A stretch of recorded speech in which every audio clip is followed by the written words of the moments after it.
So I'm John Wedlake. I'm co-owner in Stillwater Neurology. Born and raised in Stillwater.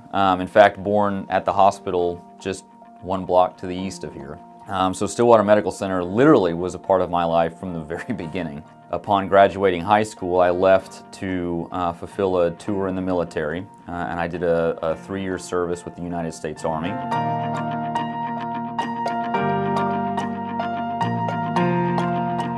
Throughout my education at OSU, I started thinking more seriously about this crazy idea I had when I was a kid to become a physician. And as my undergraduate education progressed, it became more and more apparent that that was something that I wanted to do and something I wanted to dedicate the rest of my life to.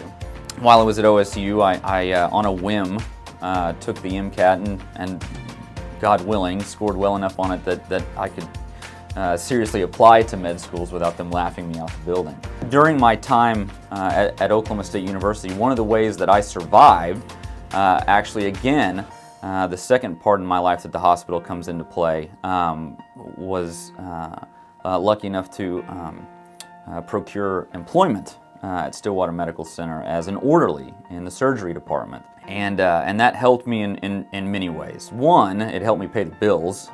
Two, it started to foster that desire, that drive. I knew, deep down that I'd always wanted to pursue some kind of career in the medical arts. But the longer and longer I was at Stillwater Medical Center, the more and more that desire grew into a passion for actually being the one to get in there and treat the patients.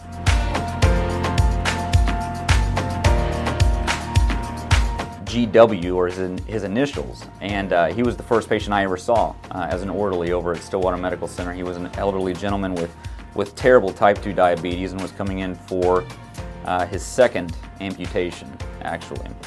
And I remember speaking to him in the elevator because I was the one, as the orderly to bring people down from the floor and bring them into the pre-op center to get ready for whatever procedure they were undergoing. And I remember him saying that he was very scared. It was one of those things that just kind of hit me. And I get choked up about it now, even still. But that was a solidifying moment in my want to do this.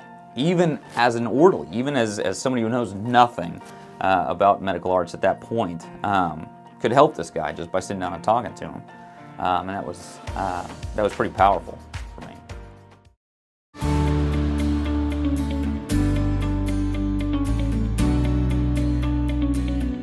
I know darn well I wouldn't be where I am, or at least it would have been a much more difficult road to get to where I am now, had it not been for the donations and the charity of the people that supported the scholarships that I was beneficiary of during my undergraduate career. And so, the human inside of you kicks in and says, it's your turn, time to give back. The question became, what's the best way to do? How do you do that? I have no idea. I don't even know where to get started.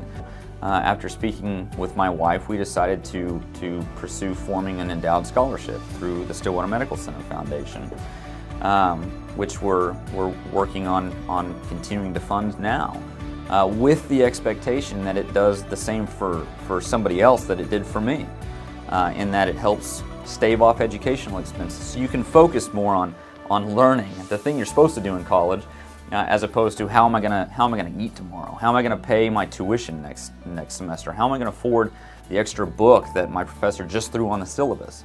There's no question that it's our duty, my duty as somebody who is a beneficiary of this, our duty as the physicians, as the educated people who went through this process, to ensure that process continues for the younger generation. Somebody has to do this. I'm a firm believer that as citizens of this municipality, of this state, of this country, that it's our duty to take care of each other.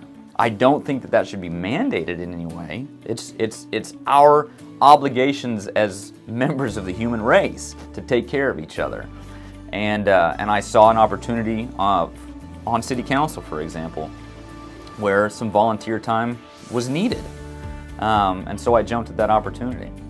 I saw an opportunity when you came to me about being on the board of directors for the the foundation, and volunteer hours are needed. That's something that has to be done in order to help people in the long run. The foundation does great work, and without the efforts of the foundation, I can honestly tell you that the health of Stillwater would not be as good as it is right now. Same can be said for Stillwater Medical Center. Hopefully the same can be said for Stillwater Neurology. And unless there's people out there that are willing to put that time in and say, you know what, hand me the reins for a little while, I'll steer this for a bit, then the whole system breaks down and then it doesn't work. And so I saw it as my time, my turn. I will get out of it one day and let somebody else take over, but right now it's my turn to give that time back. So that's what we're doing.